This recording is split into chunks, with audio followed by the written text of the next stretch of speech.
और कल ही वो लॉन्च हुई है तो इन बिलासपुर। सर आप मुझे बताइए, तो अगर आई आप can refer you some translation, people. या जी। ट्रांसलेशन में जैसे बिकॉज मेरी जो बुक थी सिंगापुर वाटर स्टोरी, मैंने नेशनल बुक ट्रस्ट से उसका अनुवाद हिंदी में करवाया। अच्छा अच्छा वो चाइनीज में, जापानीज में, मंगोलियन वगैरह में हो चुकी थी। अच्छा। बट उनके बाद दूसरी हम लोग एक नॉम पेन वगैरह का सोच रहे थे, तो फिर then I went to commercial publishers जो लोग हिंदी में करें इसको। जी तो जी ये जो क्लाइमेट चेंज है, I think for public policy students it will be very useful. The book is तो वेरी ग्रेट। मैंने कल ही इसे पढ़ना शुरू किया था, उन्होंने मुझे लिंक शेयर किया था, तो बहुत ही अच्छा है। तो सर मैं आपको बताऊंगी, and what I will also tell you how we approached these these publication houses, तो या एंड किस तरह का वो टर्म्स करते हैं, and maybe I come and meet you someday to even know what has been your, and see how we can involve most welcome, please more with कभी। you जी in जी। public policy. तो that will be great because we are trying to I think पहली बार भारत में ऐसा हो रहा है कि कोई पाठ्यक्रम हिंदी भाषियों के लिए आ रहा है। बट युगल जी, मैं ये नहीं बोलूंगी कि शुद्ध हिंदी में है, हम बोलचाल की भाषा को अपना माध्यम रख रहे हैं। Sure sure.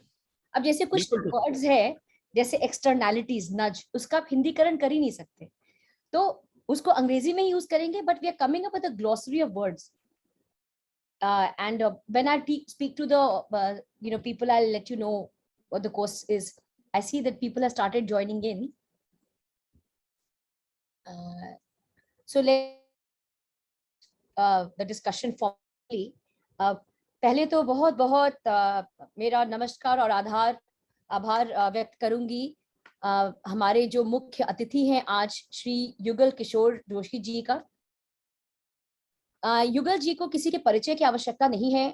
कोई भी भारत में अगर पब्लिक पॉलिसी में काम कर रहा है, और खासकर यदि स्वच्छ जल, स्वच्छता की तरफ उसका उसका रुचि उसकी रुचि है, उसका झुकाव है, तो वह युगल जी के नाम से जरूर अवगत होगा।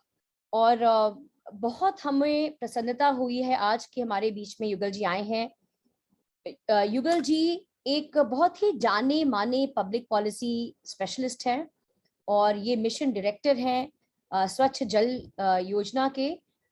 काफी किताबें लिख चुके हैं, काफी स्कॉलरशिप है, और अभी मेरी इनसे बातचीत हो रही थी कि हम भी देखेंगे कि कैसे हम इनकी बनाई हुई नीतियां, इनके हम कुछ विचार अपने पाठ्यक्रम में हम इसको हम अपनाएंगे।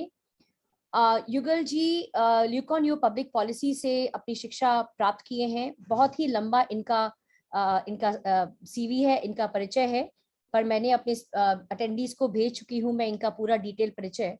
तो आज मैं इसको जितना कम शब्द में कहूंगी उतना ज्यादा होगा कि युगल जी एक काफी जाने माने पब्लिक पॉलिसी स्पेशलिस्ट है, और एक बहुत ही इम्पोर्टेंट मुद्दे को लेकर आपके समक्ष आए हैं बात करने के लिए। स्वच्छ जल। सर आप मिशन डायरेक्टर हैं, आपको तो जमीनी जो हालात है जल को लेके उससे आप वाकिफ हैं। तो आज हमारा अनुरोध होगा आपसे कि आप बताएं हमारे दर्शकों को कि स्वच्छ जल मिशन क्या है, और स्वच्छ जल क्यों एक पॉलिसी इशू है। एक मुझे अंग्रेजी में कहावत याद आती है, water water everywhere, not a drop to drink. Almost वही स्थिति आ गई है। जब मैं पढ़ रही थी जल मिशन के बारे में, पता चला कि 50% से भी कम लोगों को शुद्ध जल अवेलेबल है। और गांव की बात क्या करें, गांव में तो शायद वेल्स में शायद शुद्ध जल अवेलेबल है, शहरों में इसकी स्थिति बहुत खराब हो रही है। पर हम आपसे आज जानना चाहेंगे कि ये मिशन क्या है, सरकार की क्या नीतियां बन रही हैं। और इसके साथ आपका बहुत बहुत स्वागत युगल जी कि आप हमारे साथ जुड़े हैं। और दर्शकगण, आप मुझसे तो वाकिफ ही होंगे, आज हर एक शनिवार मैं आपके समक्ष आती हूँ। मैं नीति शिखा एसोसिएट डीन हूँ Indian school of public policy की, जो भारत का सबसे पहला डिजाइन थिंकिंग पॉलिसी स्कूल है। और हम एक नया पाठ्यक्रम ला रहे हैं, लोक नीति पाठ्यक्रम, जो हिंदी भाषियों के लिए है। पाठ्यक्रम के बारे में हम बाद में चर्चा करेंगे, पहले हम चर्चा करेंगे स्वच्छ जल मिशन के बारे में। अब मैं सर आपको स्टेज आपको समर्पित करती हूँ। ओवर टू यू बहुत सर। बहुत धन्यवाद। Thank you very much doctor नीति शिखा जी। एंड मैं बहुत ही ग्रेटफुल हूँ, बहुत आभार व्यक्त करता हूँ Indian school of public policy का कि मुझे आज यहाँ आमंत्रित किया, और सारे लोगों के साथ पानी जैसे एक महत्वपूर्ण विषय पर चर्चा करने के लिए आपका निमंत्रण मिला। और ये तो बहुत ही अच्छी बात है। जितना अच्छा आदमी मातृभाषा में सोच समझ सकता है, काम कर सकता है, उतना विदेशी भाषा में नहीं कर सकता। अगर यह जो प्रयास है Indian school of public policy का कि पब्लिक पॉलिसी का कोर्स इस तरह का हिंदी में ही चलाया जाए, तो ये बहुत ही सराहनीय प्रयास है। और मुझे बहुत उम्मीद है कि सभी लोगों का, न सिर्फ विद्यार्थियों का, अध्यापकों का, इस फील्ड में काम करने वाले स्कॉलर्स का और बाकी हम जैसे लोगों का भी इसको पूरा सहयोग मिलेगा। Thank you very much.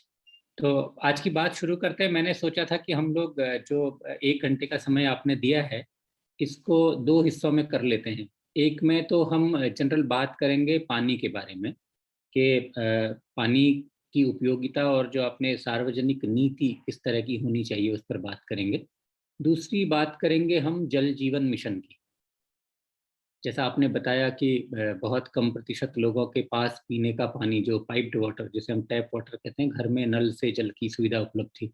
In fact आप लोग यकीन मानेंगे कि जल जीवन मिशन शुरू हुआ था 2019 में। 2019 15 अगस्त को प्रधानमंत्री जी ने इसका अनाउंसमेंट किया था कि 5 साल में हम भारत के हर घर में पीने का पानी जो है वो नल से पहुंचा देंगे। उस समय तक जो पीने के पानी का इशू था वो हैबिटेशंस के बेस पे था। मतलब आप एक पर्टिकुलर हैबिटेशन तक पीने का पानी पहुंचा दीजिए, घर उसकी इकाई नहीं था। पहली बार जल जीवन मिशन में यह लक्ष्य लिया गया कि देश में करीब करीब 19 करोड़ 30 लाख के आसपास घर हैं। उन हर घर में 5 साल के भीतर भीतर पीने का पानी पहुंचा दिया जाए। ये हम दूसरे वाले उस पर बात करेंगे जब दूसरे सेगमेंट में आएंगे। लेकिन उससे पहले, क्योंकि आज यहाँ मुझे लगता है काफ़ी वाटर एंथुजियास्ट होंगे, तो हम लोग एक बार पानी का जो पूरा परिदृश्य है उसके बारे में बात कर लेते हैं। पब्लिक पॉलिसी में सबसे बड़ी चीज जो है, जितना मेरे को आज तक विद्यार्थी रहने के नाते पब्लिक पॉलिसी का जो चीज समझ में आई है, वो ये है कि nothing we can take in isolation while framing any public policy. मतलब कोई भी पब्लिक पॉलिसी बनाते हैं तो आइसोलेशन में नहीं बना सकते। हर चीज, मतलब मेरे को तो लगता है यूनिवर्स में कोई भी ऐसी चीज नहीं है जो आइसोलेशन में घटित होती है। सारी चीजों का एक और दूसरे से जुड़ाव होता ही है। Everything is integrated. For example, एक छोटी सी बात कि जो भी चीज धरती को प्रदूषित करती है, लैंड को जो भी चीज पोल्यूट करती है, anything that pollutes land invariably pollutes water. जैसे जो भी कचरा है आप देखते हैं जमीन पर गिरा हुआ, गलियों में गिरा हुआ, अंततः वह पानी को प्रदूषित करता है। तो जब भी पब्लिक पॉलिसी की बात होती है तो पब्लिक पॉलिसी को हम लोग खांचों में या कंपार्टमेंटलाइज करके नहीं देख सकते। पब्लिक पॉलिसी बनाते समय इस बात का ध्यान रखना होता है कि यह चीज किस तरह सारी बाकी चीजों को अफेक्ट करेगी। तो पानी पे ही हम बात करते हैं आज। और पानी और क्लाइमेट चेंज से रिलेटेड एक बहुत महत्वपूर्ण घटना जो होने जा रही है, ग्लासगो क्लाइमेट चेंज कॉन्फ्रेंस अभी 31 अक्टूबर से शुरू होने वाली है।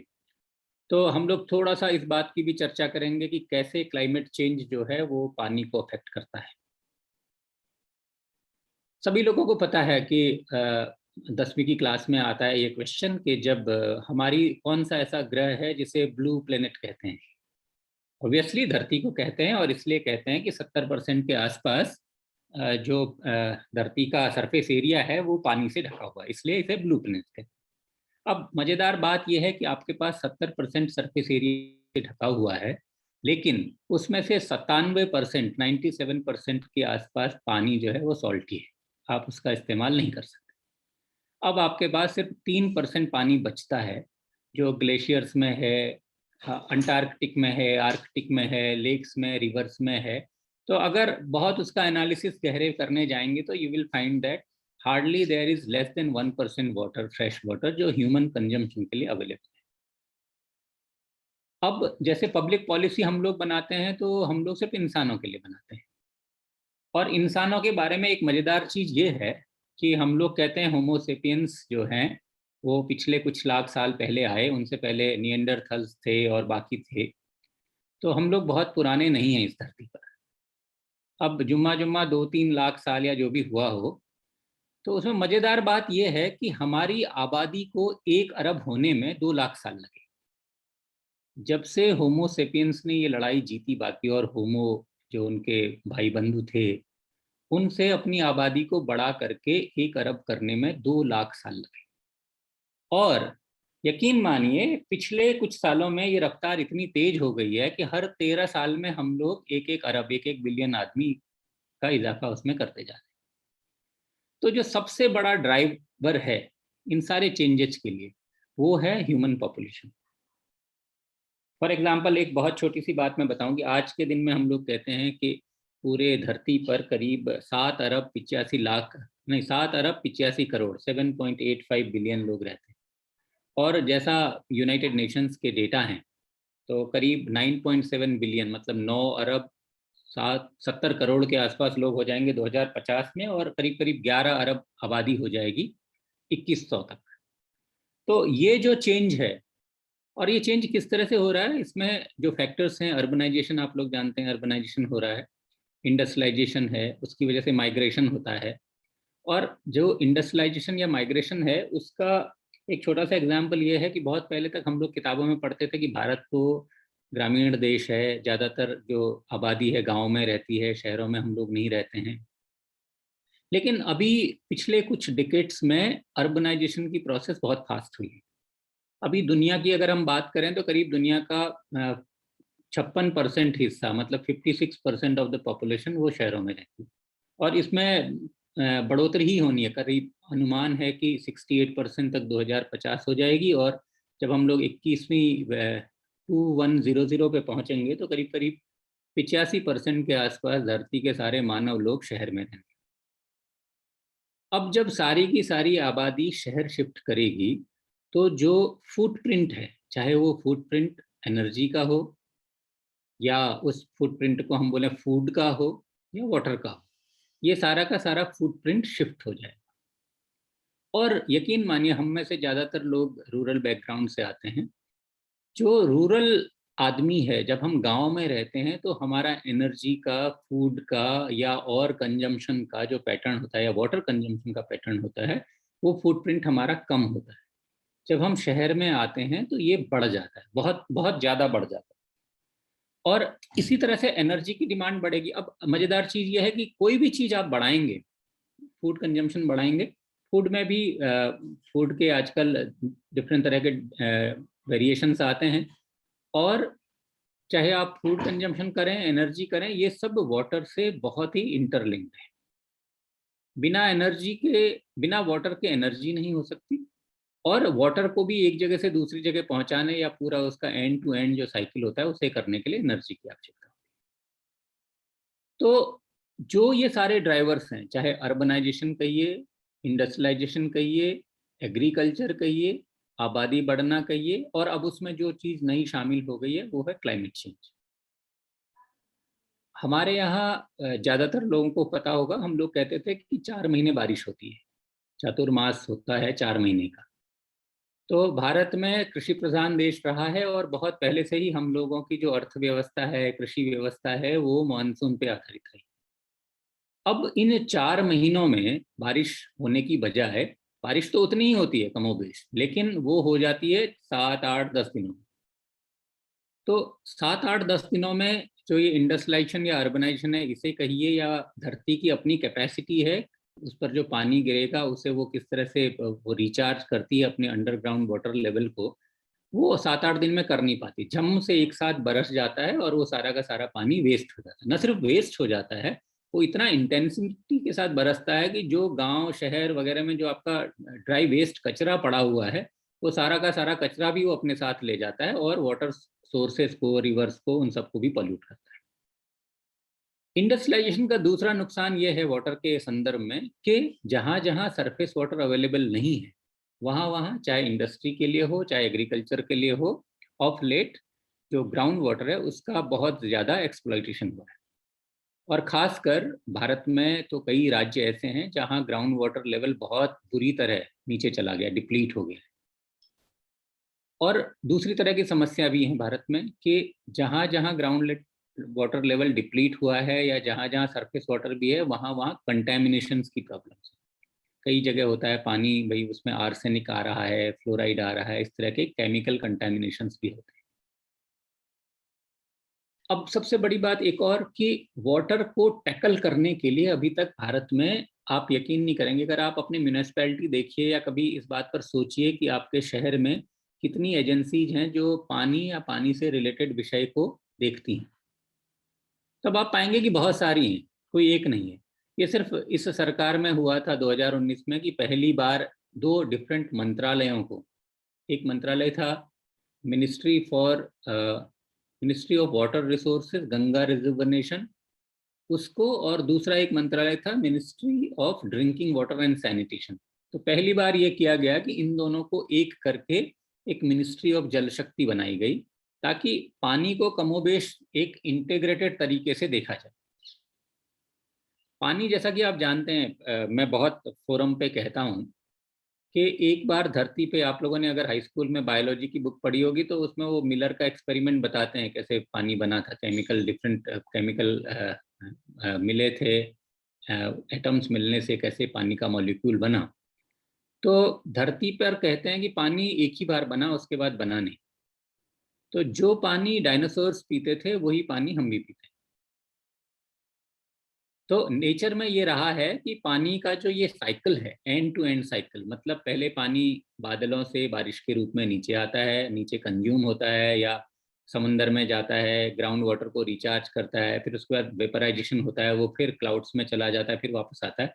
तो ये जो साइकिल है, जो नेचुरल प्रोसेस है इसकी, पानी के ट्रीटमेंट की, ये बहुत सालों, लाखों करोड़ों सालों से चल रही है।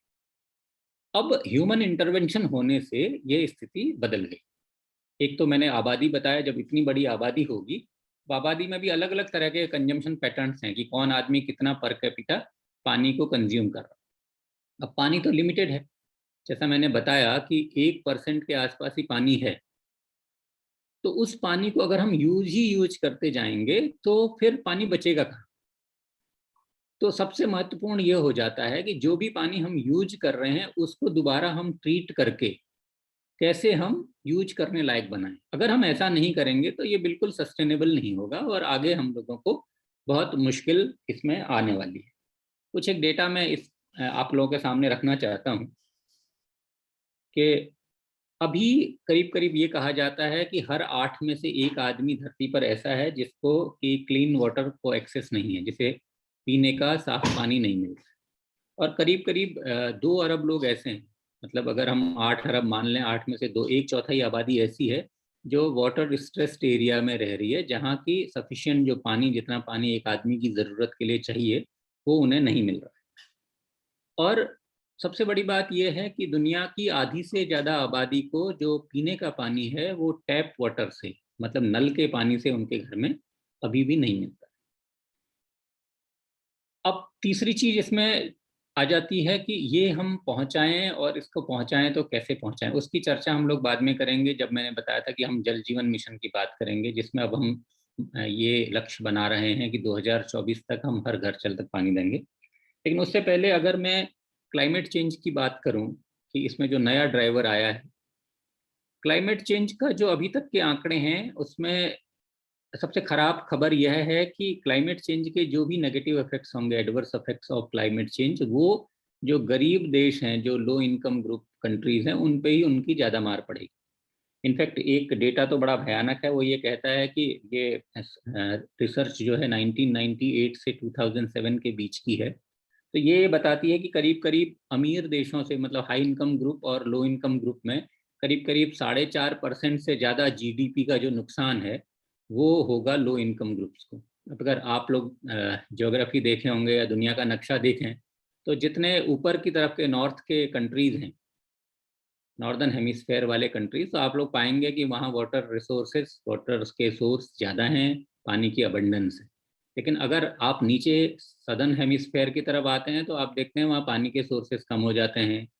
अगर हम लोग ग्लोबल वार्मिंग की बात कर रहे हैं कि 2 डिग्री के आसपास टेम्परेचर बढ़ना है, तो जो ग्लोबल वार्मिंग के खतरे हैं या जो क्लाइमेट चेंज की वजह से ये अब इस तरह के इरेटिक रेनफॉल पैटर्न्स हो गए हैं। अभी आपने देखा हाल ही में कि दिल्ली में बताया गया कि पिछले करीब 1931 के बाद शायद सबसे ज़्यादा बारिश हुई। और बारिश भी बेमौसम बारिश हुई। इसी तरह से केरल में अभी बाढ़ आई, उत्तराखंड में इतनी जबरदस्त तबाही हुई बारिश से। तो ये सारी चीजें एक ऐसे भविष्य की तरफ को ले जा रही हैं जहाँ की वी कैन नॉट प्रेडिक्ट कि आगे बारिश का पानी आएगा तो वो किस तरह से आएगा, कब आएगा, कौन से सीजन होंगे। तो इसका एक नुकसान ये है कि हमारे लिए पब्लिक पॉलिसी बनाना कि हम कैसे प्रेडिक्ट करेंगे कि कितना रेनफॉल होगा, कब होगा, ये थोड़ा मुश्किल हो जाए।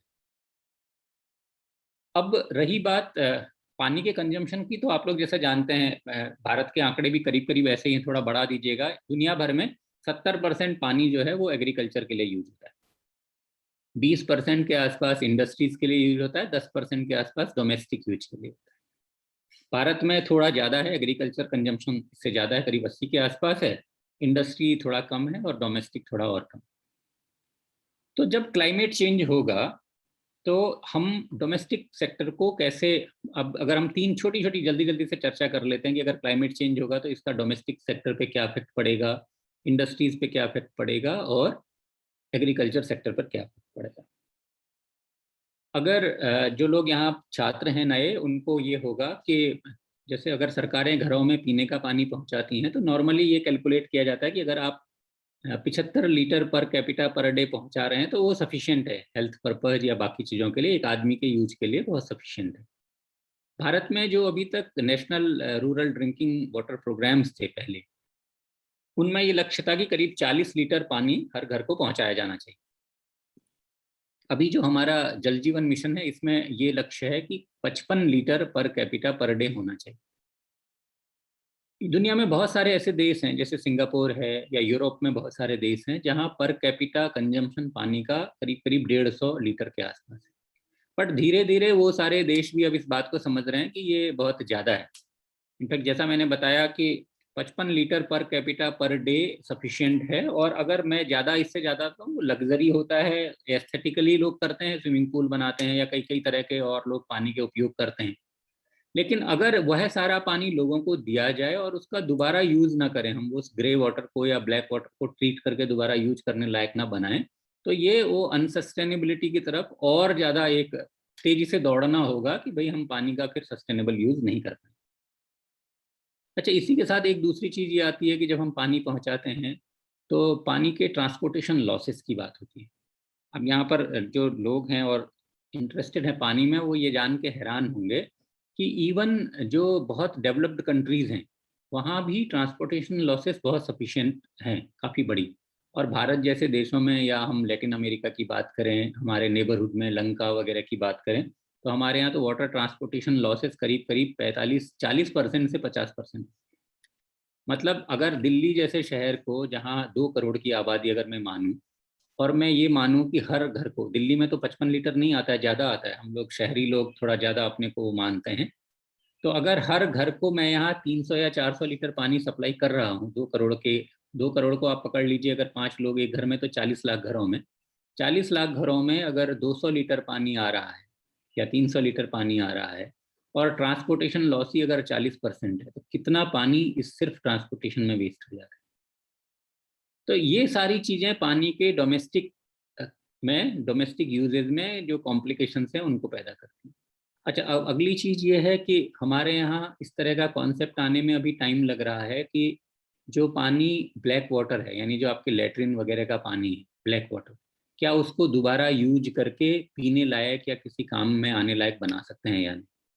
अभी तक हम लोग इस बात तक पहुंच पाए हैं कि जो ग्रे वाटर है, मतलब जो आपके बाथरूम का और किचन का पानी है, उसको हम दोबारा से ट्रीट करके, जैसे उसे खेती में, बागवानी में, हॉर्टिकल्चर में, एग्रीकल्चर में, फॉरेस्ट्री में और छोटी मोटी इंडस्ट्रीज में यूज कर सकें।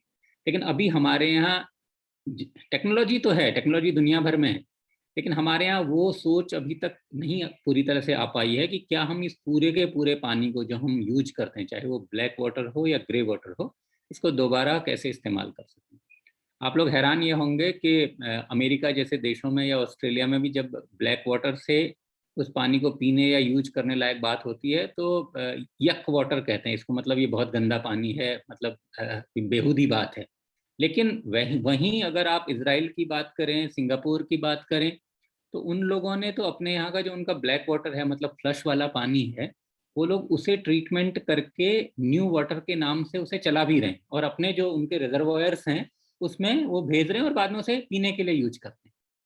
बिकॉज टेक्नोलॉजी है तो आप उसे इस हद तक क्लीन कर सकते हैं कि आप उसका दोबारा इस्तेमाल कर सकते हैं। और मज़ेदार बात यह है कि जैसे अगर मैं सिंगापुर की यहाँ पर बात करूँ, तो वो लोग अपना जो पानी है वो 4 सोर्सेज से लेते हैं।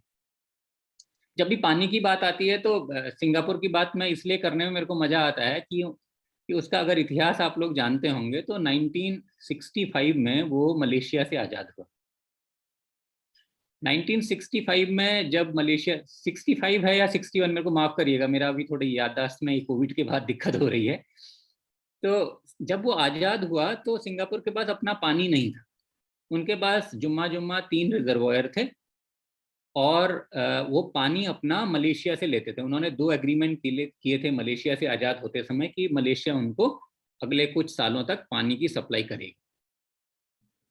तो हुआ ये कि सेकेंड वर्ल्ड वॉर में सिंगापुर ने जब जापानीज के आगे सरेंडर किया तो जापानीज ने सिर्फ इतना किया था कि उनकी जो पानी की सप्लाई की लाइन थी मलेशिया से वो काट दी थी। तो सिंगापुर का पानी का संकट या वहाँ के लोगों का पानी का इम्पोर्टेंस समझने की जो बात है वो हम लोगों से बड़ी ज़्यादा थी, बिकॉज उनका तो सर्वाइवल ही उस पर डिपेंडेंट था और उन्हें दिखता था कि हाँ पानी नहीं रहेगा तो क्या करें। तो ऐसी जगह पर सिंगापुर में जहाँ पानी ही नहीं था, उन लोगों ने पानी को बहुत फोकस किया, इतना फोकस किया कि जो भी उनकी पॉलिसीज थी वो 3 बेसिक फंडामेंटल्स पे चली। एक क्लीनलीनेस होनी चाहिए, दूसरा ग्रीनरी होनी चाहिए, तीसरा ब्लू, मतलब पानी हो और इतना हो अबंडेंस कि हमें दूसरे पे डिपेंडेंट रहने की जरूरत नहीं पड़े। तो उनके यहाँ जो पानी आता है उसको वो लोग कहते हैं 4 टैप्स ऑफ वाटर। पहला टैप तो है कि रिजर्वायर जो उनके 3 थे अब उन्होंने बढ़ा करके 11 या 12 कर दिए। दूसरा ये हुआ कि उन्होंने जो पानी जितना उनके यहाँ आता है, सिंगापुर में बहुत बारिश होती है, करीब करीब 100 इंच के आसपास शायद है पर ईयर का, तो वो सारा का सारा पानी उनके यहाँ वो लोगों का, सिंगापुर का करीब 80% एरिया कैचमेंट एरिया बना दिया हमने, तो पानी वेस्ट नहीं जाता। जो स्टॉर्म वाटर है यानी बारिश का पानी है और जो ग्रे वाटर या बाकी पानी है उसके अलग अलग ड्रेनेज हैं, तो सारा का सारा पानी वो लोग कलेक्ट कर लेते हैं। तीसरा ये हो गया कि वो लोग डिसैलिनेशन करते हैं, समुद्र का जो आसपास का पानी है उसको वो लोग डिसैलिनेशन करके पीने के पानी का इस्तेमाल करते हैं।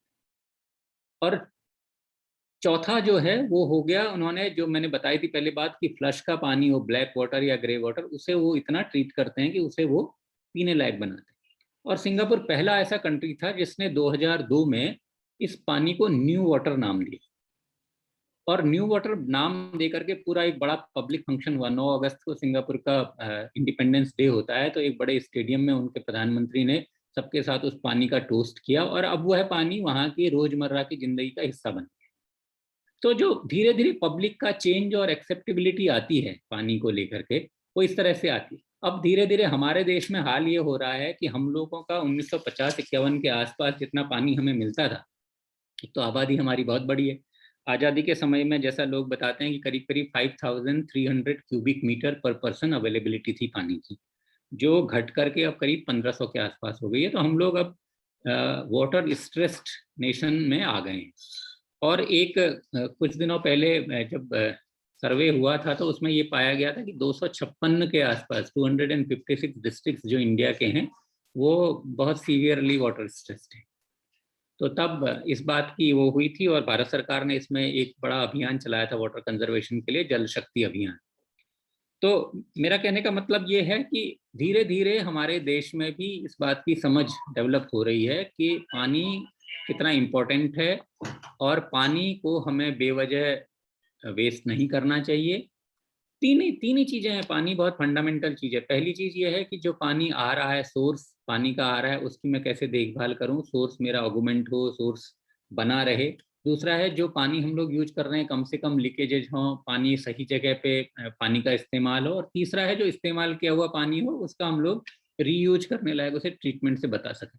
तो पानी को लेकर के जो दुनिया भर के बड़े बड़े सोचने वाले लोग हैं, चिंतक लोग हैं, एक्सपर्ट हैं, उनका ये कहना है कि पानी एज सच कोई प्रॉब्लम नहीं है, पानी की अवेलेबिलिटी प्रॉब्लम नहीं है। जो असली प्रॉब्लम है वो है वाटर मैनेजमेंट, कि आप कैसे पानी का मैनेज कर रहे हैं। तो यहाँ पर जितने पब्लिक पॉलिसी के स्टूडेंट्स होंगे उन लोगों से मेरा वो ये है कि जब भी आप पानी से रिलेटेड कोई भी चीज़ पर सोचें, विचार करें या कभी पॉलिसी बनाने में सहयोग दें, बनाएं, तो आप इसको टोटलिटी में देखें। जैसे नेचर में मैंने बताया होता है एंड टू एंड साइकिल, वैसे ही पानी का भी एंड टू एंड अप्रोच हर पब्लिक पॉलिसी में होना चाहिए।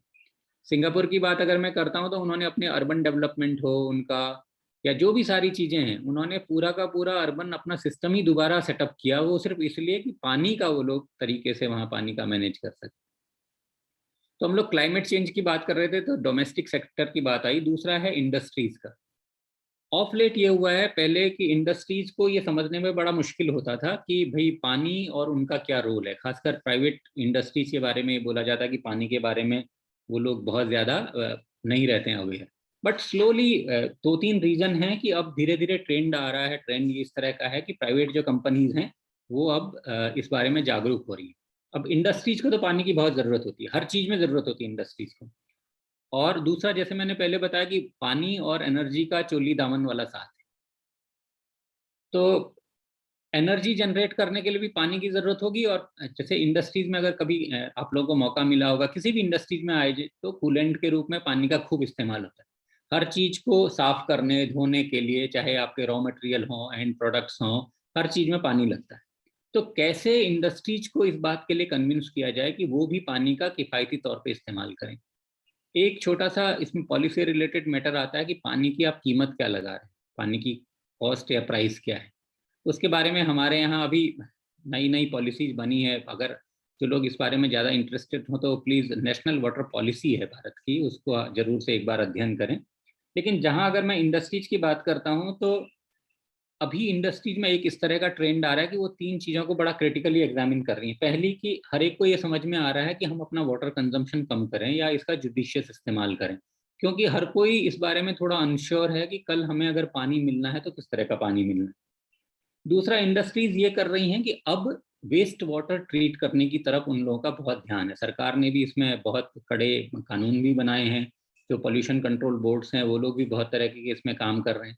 और तीसरा, अब धीरे धीरे प्राइवेट कंपनीज में एक out of the box solution ढूंढने की भी बात आ रही है कि क्या पानी का कोई ऑल्टरनेटिव हो सकता है। फॉर एग्जाम्पल, ऑल्टरनेटिव से बात अगर आप कहेंगे कि नहीं, पानी का कोई नहीं हो सकता, लेकिन क्या किसी और तरीके से हम लोग पानी पैदा कर सकते हैं। फॉर एग्जाम्पल, नेस्ले एक कंपनी है जो आपके मिल्क पाउडर वगैरह बनाती है।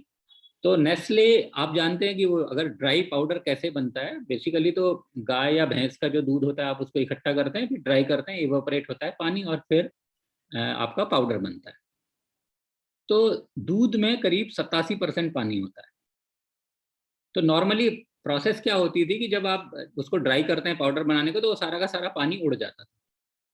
अब अगर आप ये कर लें एज पब्लिक पॉलिसी एक्सपर्ट कि आप उसका कोई टोकन वैल्यू लगा लें उस पानी की, कि भाई इस पानी की एक जो वैल्यू है या कीमत है इतनी है, और आप उस इंडस्ट्री में जो कैलकुलेशंस होते हैं, हमारी जो प्रॉफिट और लॉस की शीट होती है, उसमें मैं डाल दूं कि भाई पानी का प्राइस इतना है, तो वो इंडस्ट्री अपने उस जो जमा खर्च है उसमें कम से कम उस पानी की कीमत लगाएगी। तो वो तरीके ढूंढेगी कि कैसे इस पानी को मैं यूज कर सकूं। बहुत सिंपल है, पानी का जो इवेपोरेट पानी हो रहा है, अगर आप उसे कैच कर लें, उसे कंडेंस कर लें, तो उस पानी को दोबारा इस्तेमाल कर सकते हैं।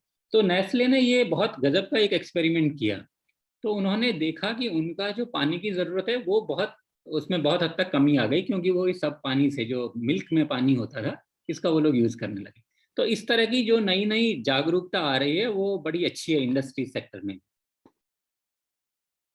तीसरा है एग्रीकल्चर। एग्रीकल्चर में जैसा जानते हैं आप लोग कि गुजरात में हुआ था ये एक्सपेरिमेंट। ड्रिप इरिगेशन वगैरह को अभी गुजरात है, महाराष्ट्र है, बहुत जगह बहुत ज़्यादा जोर दिया जा रहा है ड्रिप इरिगेशन वगैरह पे।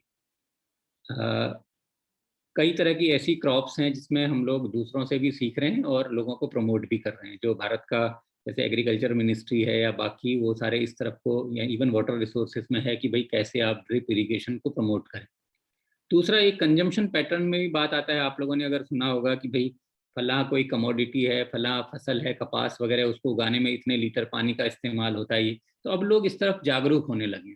एक इसमें छोटा सा एग्जाम्पल मेरे को किसी ने चाइना का बताया था कि चाइनीज लोगों ने अपने यहाँ पिछले 30 साल में जितना प्रोडक्शन वगैरह बढ़ाया है, जैसे उनके यहाँ बताते हैं कि, एक मिनट में डेटा जरा देखता हूँ, 1990 से 2012 के बीच में उनका जो प्रोडक्शन है वो करीब 35% बढ़ा। जो सीरियल्स का अनाजों का है, और कॉटन का परसेंटेज उनका करीब 80% के आसपास बढ़ा। लेकिन आप हैरान होंगे कि इतनी बढ़ोतरी में उन्होंने वहाँ ड्रिप इरिगेशन या इस तरह की जो चीज़ें यूज करी, उनका वाटर कंजम्पशन इसमें सिर्फ 4% बढ़ा। तो इस तरह की चीज़ें एग्रीकल्चर सेक्टर में अगर धीरे धीरे लोग यूज करें तो ये पानी कंजर्वेशन की तरफ को बड़ी चीज़ हो। तो ये तो रही बात पानी के कंजर्वेशन। अब दो चीज़ें और बच जाती हैं जिनमें मैं एक प्रेजेंटेशन शुरू करता हूँ जो जल जीवन मिशन पर होगा, और उसके बाद हम लोग थोड़ा ग्रे वाटर मैनेजमेंट की बात करेंगे, तो हमारा ये पानी का साइकिल पूरा हो जाएगा। तो अगर किसी को कोई सवाल वगैरह इसमें हो तो मैं बहुत वैसे जा रहा हूँ, बहुत स्ट्रक्चर्ड नहीं है, तो काइंडली मेरे को कभी भी पूछ लीजिएगा रोक करके।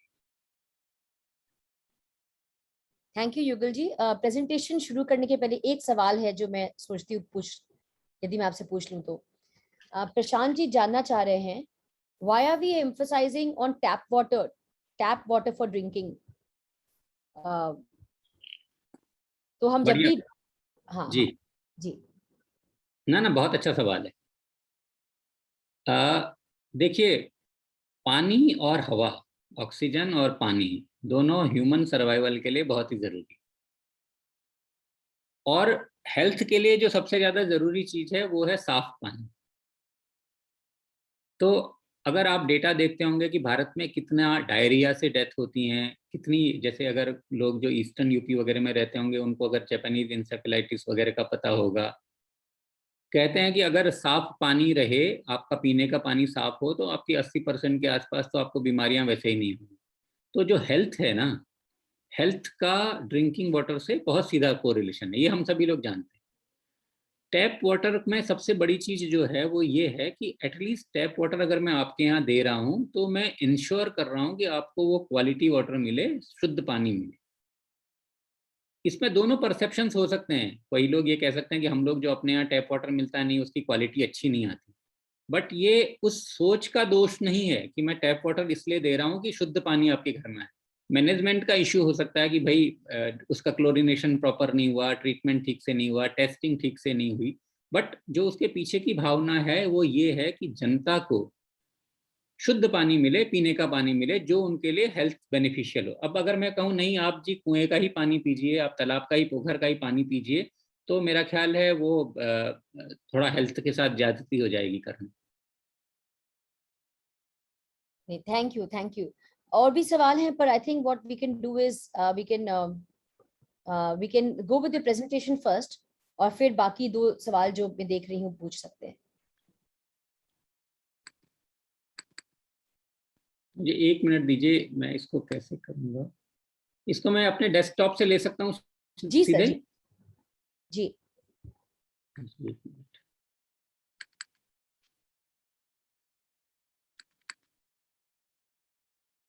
हम आपका स्क्रीन देख पा रहे हैं। आई थिंक बस आप अपनी अगर वो पीपीटी खोल लेंगे तो हमें दिख जाएगा। ये पीपीटी मैंने खोल ली है, ये आपको दिख रही है क्या? नहीं नहीं दिख रही है। आई थिंक शेयर डेस्कटॉप करके और फिर पीपीटी पे जाएंगे तो शायद दिखे। 1 मिनट जी।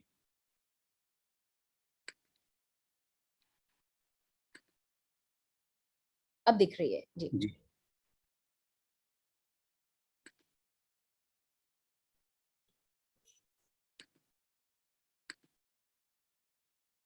जी, क्लियर है, दिख रहा है? बिल्कुल जी। जी। तो अभी हम लोग इसमें जल जीवन मिशन की बात करेंगे। जल जीवन मिशन का थोड़ा सा बैकग्राउंड मैं आपको बताऊं कि 2019 15 अगस्त को जब माननीय प्रधानमंत्री जी ने जल जीवन मिशन लॉन्च किया था, तो उसमें पूरे भारत में करीब 19.4 crore house hold, 19.4 crore house hold में से सिर्फ 3.23 करोड़ के पास पीने का पानी नल से था घरों में। तो ये बहुत ही एम्बिशियस स्कीम थी, और इसके लिए ये सोचा गया कि 5 साल के भीतर भीतर हम भारत में हर घर में पीने का पानी, शुद्ध पानी पहुंचाएंगे। उसके लिए सरकार ने बहुत सारा पैसा इसमें इन्वेस्ट किया। 3.6 लाख करोड़ का इसका टोटल पूरा बजट है, प्लस इसके अलावा 15th फाइनेंस कमीशन वगैरह से भी इसमें पैसा है। और मिशन में जितनी प्रगति हुई है, जो उसका बेसिक फंडामेंटल्स हैं, जो फिलोसफी है, उसके बारे में मैं आगे की स्लाइड्स में आपको बताता हूँ। जितने रिसेंट इनिशिएटिव्स हुए हैं 2014 के बाद गवर्नमेंट के, चाहे वो हाउसिंग के हों टॉयलेट का आप लोगों ने सुना होगा, स्वच्छ भारत के अंतर्गत पिछले 5 साल में भारत में ये वो किया गया था कि भारत में लोग कहते थे कि भारत की दुनिया भर में अगर 100 करोड़ लोग ओपन डेफेकेशन करते हैं यानी खुले में शौच में जाते हैं तो उनकी आबादी का 60% भारत में था। मतलब भारत के 60% लोग खुले में शौच के लिए जाते थे। जैसे अगर आपको ध्यान होगा, मैंने कहा था कि everything that pollutes land ultimately pollutes water. तो अगर 60 करोड़ लोग खुले में जा रहे हैं और अगर आप एक अनुमान से मान लीजिए कि 500 ग्राम अगर उनका रोज ह्यूमन एक्सक्रीटा होता होगा तो 30 करोड़ केजी का रोज ह्यूमन एक्सक्रीटा भारत में बाहर जाता था। ये बहुत बड़ा भारत सरकार का अचीवमेंट था। इनफैक्ट यूनाइटेड नेशंस का एक डेवलपमेंट जो गोल है एसडीजी, उसमें ये था कि 2030 तक सारे देशों को सैनिटेशन और वाटर, घरों तक वाटर पहुंचाना है, शुद्ध पानी और सैनिटेशन की व्यवस्था होनी चाहिए। भारत ने यह लक्ष्य करीब 11 साल पहले हासिल कर लिया था 2019 में, और 5 साल की छोटी सी समयावधि के भीतर ही करीब करीब 10.5 करोड़ टॉयलेट भारत भर में बनाए गए। इलेक्ट्रिसिटी के बारे में आप जानते हैं, कुकिंग उज्ज्वला गैस का आपको पता है, सोशल सिक्योरिटी पेंशन जो शुरू हुई, आयुष्मान भारत, रोड वगैरह का, ये सारी चीजें ये पिछले 5-7 साल के सरकार के इनिशिएटिव थे। इनमें जो सबसे लेटेस्ट इनिशिएटिव है ये है पोर्टेबल वाटर का, यानी हर घर तक नल से शुद्ध जल पहुंचाने का 2024 तक। इसमें 3 चीजें जो कह रहे हैं हम लोग, functional house hold tap connection, इसमें फंक्शनैलिटी बहुत इंपॉर्टेंट है। तो जो चीजें बताई गई वो ये था कि हम हर घर तक पानी पहुंचाएंगे 5 साल के भीतर, एडिक्वेट क्वांटिटी का होगा, मतलब 55 litre per capita per day होगा, प्रेस्क्राइब्ड क्वालिटी का होगा, जिसकी बात अभी जिन्होंने पूछा था सवाल बोला था, तो उसमें यह है कि जो BIS स्टैंडर्ड है उसके हिसाब से होगा, और रेगुलर और लॉन्ग टर्म बेसिस पे होगा। जो ये योजना है वो इसके लिए होगा कि जो भी स्कीम बने पानी के बारे में वो कम से कम 30 से 40 साल तक वह स्कीम चले। जैसा कि आप लोग जानते हैं और आप लोगों ने किताबों में भी पढ़ा होगा कि पानी अगर नहीं होता है या आपको दूर दराज से लाना होता है तो उसकी सबसे ज्यादा मार जो है वो पड़ती है माताओं बहनों पर। तो जो ड्रेजरी ऑफ वुमेन एंड गर्ल्स है, ये सोचा गया कि अगर आप लोग पढ़ेंगे, थोड़ा सा भी रिसर्च करेंगे, तो करीब करीब 25% टाइम जो है दुनिया भर की औरतों और बच्चियों का, जिनके यहाँ पीने के पानी की सुविधा नहीं है, सिर्फ पानी लाने और पानी के मैनेजमेंट में ही चला जाता है। तो अगर हमारे भारत देश की आबादी आज आप 140 करोड़ पकड़ें और ये माने कि अगर करीब आधी आबादी के पास पीने का पानी नहीं है और उनमें से आधी अगर महिलाएं हैं, तो हम लोग करीब करीब 35 करोड़ महिलाओं या बच्चियों की बात कर रहे हैं जो अपने एक समय का बहुत बड़ा हिस्सा सिर्फ पानी लाने या पानी के मैनेजमेंट में ही लगा देती हैं। अगर उनके घरों तक पानी पहुंच जाए तो यह सारा काम उनकी पढ़ाई लिखाई में, कोई और उद्योग धंधों में, या उनको और बेहतर तरीके से अपने जीवन को सुधारने में लगाया जा सकता है। तो ये इसका एक्सपेक्टेड आउटकम था कि हम लोगों को बेहतर जीवन और एक डिग्निफाइड लाइफ प्रोवाइड कर सकें अगर हमें 5 साल के भीतर हम उनको पानी पहुंचा सकें। जैसा मैंने बताया, सिर्फ 3.23 3.23 करोड़ जो 17% के आसपास होता है उतने ही घरों में उसमें तक पानी मिलता था। तो ये बहुत एम्बिशियस स्कीम थी कि हम सारे बचे हुए 83% लोगों को घरों में नल से जल पहुंचा दें 2024 तक। इसमें जो नई चीज थी, पहले भी सरकार की, ऐसा नहीं कि सरकार ने पानी पहुंचाने की योजना पहली बार बनाई, पहले भी आज़ादी के शुरू के 7 दशकों में भी यह बात होती थी, लेकिन इस बार जो चीज़ डिफरेंट है वो है कि हम लोग फंक्शनैलिटी पे बहुत जोर दे रहे हैं। फंक्शनैलिटी का मतलब यह है कि पानी पहुंचे तो पूरी क्वांटिटी में पहुंचे, उस क्वालिटी का पहुंचे, एडिक्वेट प्रेशर के साथ पहुंचे। मतलब ये कि गांव में अगर पहला घर है उसके यहाँ तो पानी आ रहा है, आखिरी वाले घर तक आ ही नहीं रहा, ये ना हो। और तीसरी बात ये कि वो लंबे टर्म तक 30-40 साल तक वो स्कीम काम करे। पहले हैबिटेशन होता था, आप लोगों ने स्टैंड पोस्ट अगर देखे होंगे तो कई गांव में होते हैं कि 1 या 2 स्टैंड पोस्ट होते हैं जहां गांव के लोग सुबह लाइन लगाते हैं और पानी भरते हैं। उसकी बजाय अब ये माना गया कि नहीं, हम घरों तक पानी पहुंचे।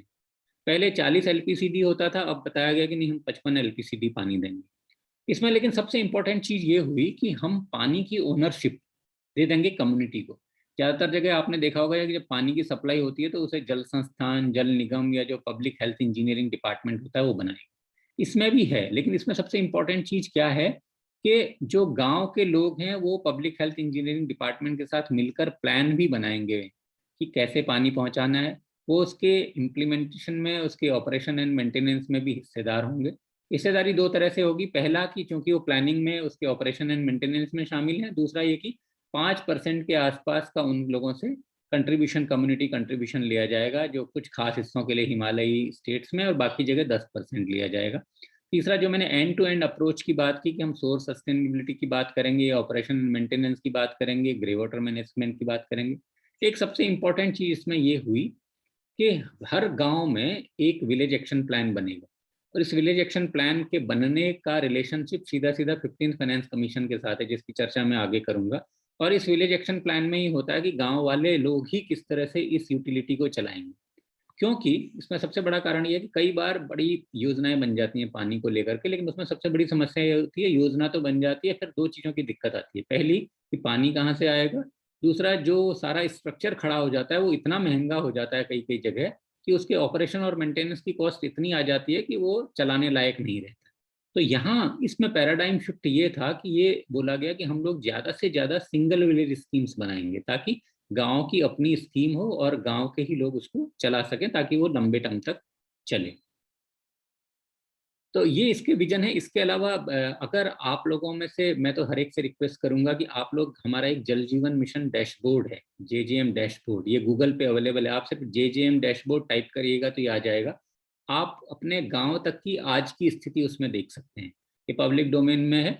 तो इस तरह से हमने टेक्नोलॉजिकल इंटरवेंशन इसमें बहुत सारे किए हुए हैं कि कैसे एक पब्लिक ग्रीवेंस रिड्रेसल मैकेनिज्म बनेगा, कैसे गांव के ही लोग, आप यकीन करिएगा कि हर गांव में इसमें योजना है कि गांव की ही 5 महिलाएं ट्रेन की जाएंगी, वॉलेंटियर्स, जो गांव के पानी का सोर्स का क्वालिटी और गांव के घरों में जो पानी आ रहा है उसकी क्वालिटी चेक करेंगे। और अभी तक करीब करीब 7 लाख से ज़्यादा वुमेन वॉलेंटियर्स पिछले 2 ही साल में हो चुकी हैं, जो ट्रेनिंग भी ले चुकी हैं और टेस्ट भी करती हैं अपने पानी।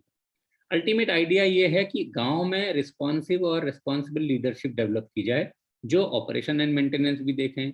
जहां हम गांव में ये चाहते हैं कि एटलीस्ट 25 लोगों का एक मजबूत कैडर तैयार हो हर गांव में पानी को चलाने के लिए, ताकि उसकी सस्टेनेबिलिटी, वाटर सिक्योरिटी की हम बात कर सकें। उन 25 लोगों में से 5 तो मैंने यही बता दिया कि वुमेन वॉलंटियर्स होंगी जो पानी टेस्ट करेंगी। क्वालिटी टेस्ट कैसे करेंगी?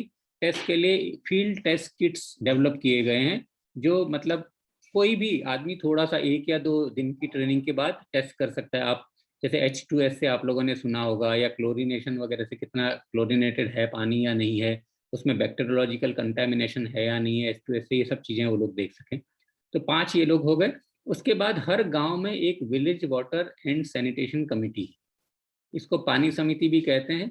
तो इसमें 10 से 15 मेंबर्स होते हैं, उसमें से आधा वुमन होना, महिलाएं होना आवश्यक है।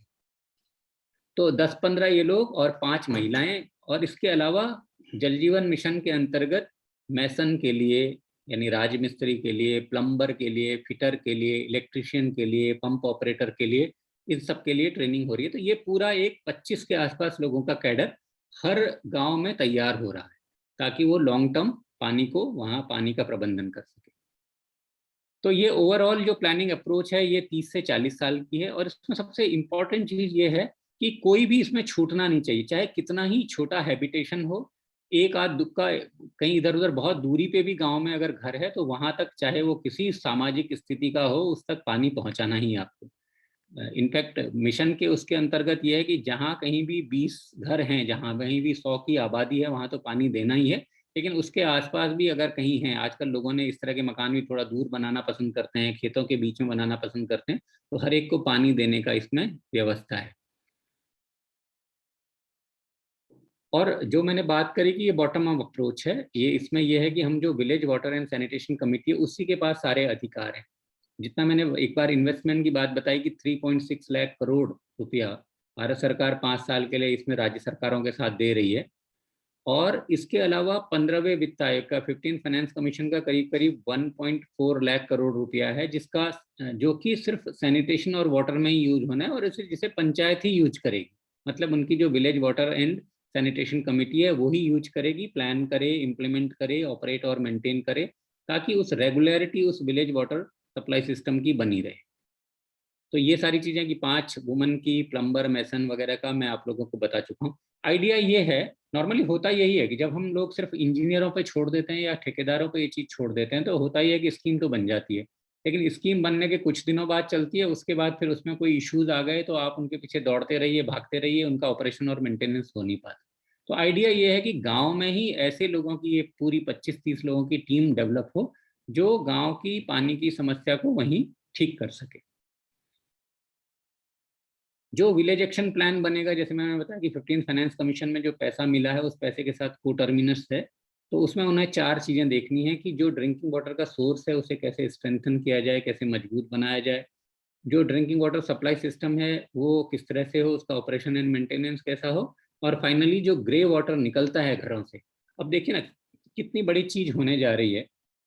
अगर मैं भारत में जो मोटा मोटी 19 करोड़ घरों में पानी पहुंचाऊं और हर घर में 55 litre per capita per day पहुंचाऊं, तो 55 लीटर के हिसाब से एक घर को मोटा मोटी ये समझिए 5 लोग का परिवार है तो 250 लीटर पानी आ रहा है। उसका अगर 80% भी बाहर एज अ वेस्ट वाटर निकलता हुआ, जो आपने देखा होगा गांव में कितनी गंदगी रहती है, गंदे पानी की बीमारियां होती हैं उससे 50 तरह की, तो हर 250 लीटर का 80% अगर मैं पहुंचाऊं, मोटा मोटी करीब 200 लीटर पानी हर घर से वेस्ट निकलेगा। अब आप इसको मल्टीप्लाई कर दीजिए टोटल नंबर ऑफ लोगों से, या अगर आप मोटा मोटी 40 लीटर पर आदमी भी बात करिए तो 140 करोड़ गुणा 40, इतना पानी रोज तब आपका ग्रे वाटर या वेस्ट वाटर की तरह आएगा। इसका अगर ट्रीटमेंट नहीं होगा तो ये बहुत बड़ा हेल्थ हैजार्ड हो जाए। तो ग्रे वाटर ट्रीटमेंट और उसका रीयूज इस योजना का एक बहुत अहम हिस्सा है। पैसे के लिए जैसे मैंने बताया फंड वगैरह का कोई इशू नहीं है, न सिर्फ जल जीवन मिशन का पैसा इसमें है बल्कि 15 फाइनेंस कमीशन का है, स्वच्छ भारत मिशन का है, मनरेगा का है, इस तरह से बाकी और कन्वर्जेंस से इसमें पैसे की व्यवस्था की गई है।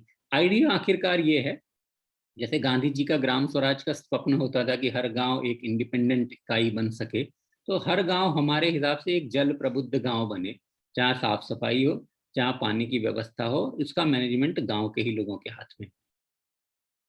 ये 3 डिफरेंट 4 तरह के इंस्टीट्यूशनल फ्रेमवर्क हैं कि विलेज लेवल पे ये कैसे काम करता है। मैंने पानी समिति की बात आपको बताई, VWSC की जो विलेज एक्शन प्लान बनाते हैं। इसी तरह से डिस्ट्रिक्ट में डिस्ट्रिक्ट एक्शन प्लान बनता है, स्टेट में स्टेट एक्शन प्लान बनता है, और नेशनल लेवल पे नेशनल जल जीवन मिशन सारे स्टेट्स के प्लान को करके एक ओवरऑल एनुअल एक्शन प्लान बनाता है। इसमें प्रायोरिटी एरियाज है, जहां काम को प्रायोरिटी देनी है, जहां काम पहले करना है। मैंने क्वालिटी अफेक्टेड एरियाज की बात की थी। भारत में आर्सेनिक और फ्लोराइड अफेक्टेड हैबिटेशंस हैं काफ़ी, करीब करीब पूरा गंगेचिक बेल्ट है, राजस्थान, वेस्ट बंगाल वाला एरिया, या जहां जहां वाटर बहुत डिप्लीट हो गया है, ग्राउंड वाटर लेवल बहुत लो हो गया है।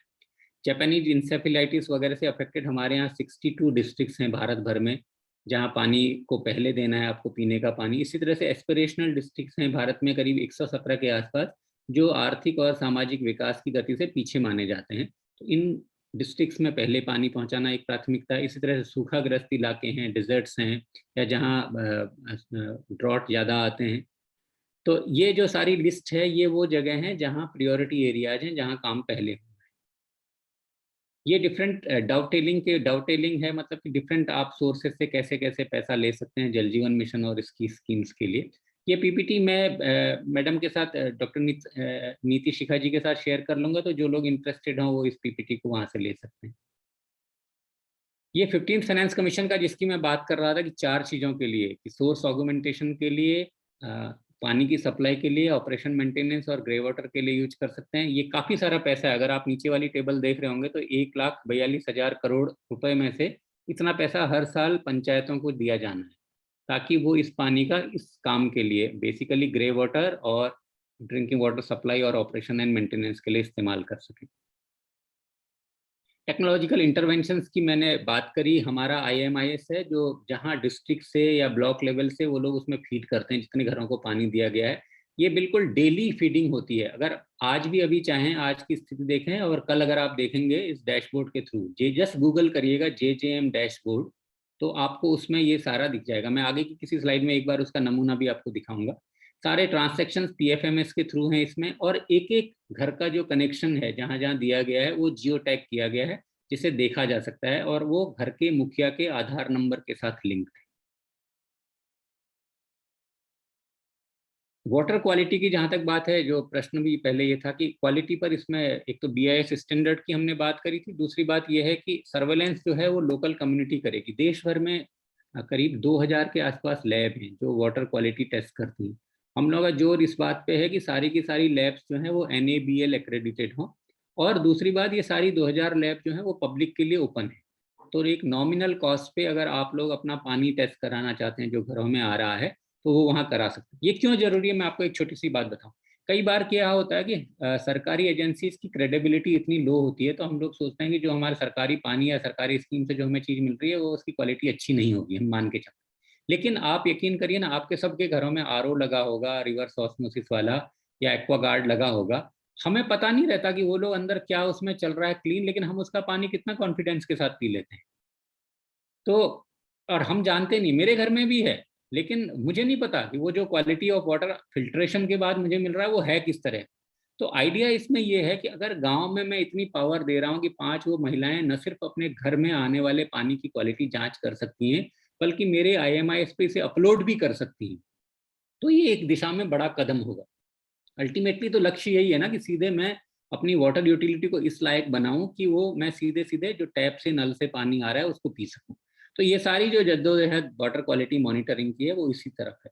अभी हम लोग बहुत जगह पे प्रोत्साहित भी कर रहे हैं, जो टूरिस्ट सेंटर्स हैं भाई, वहाँ हम लोग बड़े बोर्ड लगाएं कि भाई यहाँ आप सीधे नल से पानी पी सकते हैं। हम उसके लिए उन लोगों को जो PhD इंजीनियर्स हैं, पब्लिक हेल्थ इंजीनियर्स, उनको प्रोत्साहित भी कर रहे हैं कि भाई आप अपने काम में इस तरह का लाइए कि आप ट्रू सेंस में पब्लिक हेल्थ इंजीनियर बनिए, ताकि लोगों को भरोसा हो और सीधे नल से पानी पिया जा सके। इस तरह की क्वालिटी देने का इसमें प्रोविजन है।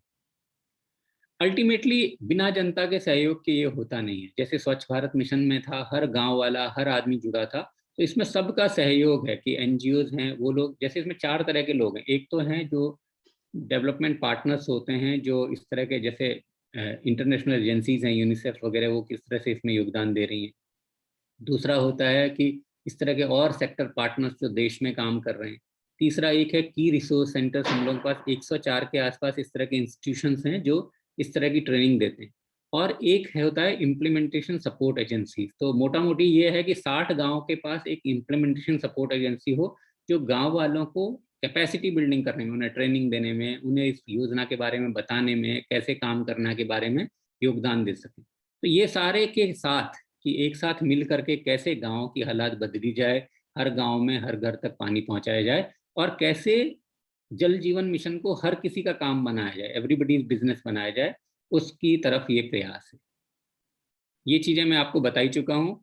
राष्ट्रीय जल जीवन कोष एक है कि अगर जैसे कोई लोग विदेश में रहते हैं, वो लोग इसमें हिस्सेदार बनना चाहते हैं, क्योंकि अल्टीमेटली हम चाहते हैं कि हर कोई इस मिशन से जुड़े।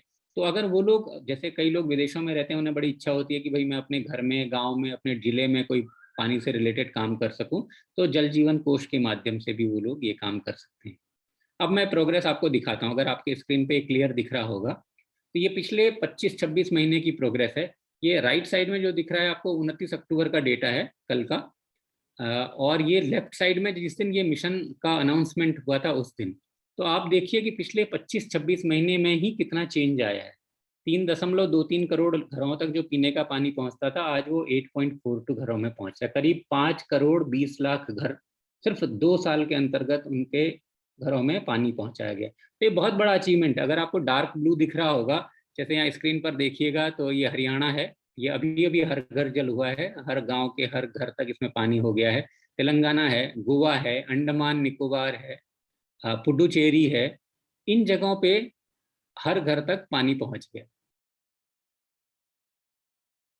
ये अभी तक की स्थिति है कि पिछले 2 साल आप जानते हैं कितने खराब रहे थे कोविड की वजह से, और बहुत सारे लॉकडाउन्स हुए थे, पेंडेमिक। उसके बावजूद जो काम 72 साल में सिर्फ 3.23 करोड़ घरों तक पानी पीने का पहुंचाया गया था, पिछले 25-26 महीनों में करीब 5.18 करोड़ घरों में पीने का पानी पहुंचाया गया है। 6 जो राज्य और केंद्र शासित प्रदेश हैं, गोवा, तेलंगाना, अंडमान निकोबार, हरियाणा, पुडुचेरी, दादरा नगर हवेली, इनमें हर घरों में पहुंच गया है। 81 ऐसे जिले, 81 डिस्ट्रिक्ट जो हर घर जल बन चुके हैं। हर घर जल हम उन्हें कहते हैं जहां हर घर में पीने का पानी टैप से आ गया हो। इसी तरह से करीब 1,20,000 गांव ऐसे हैं।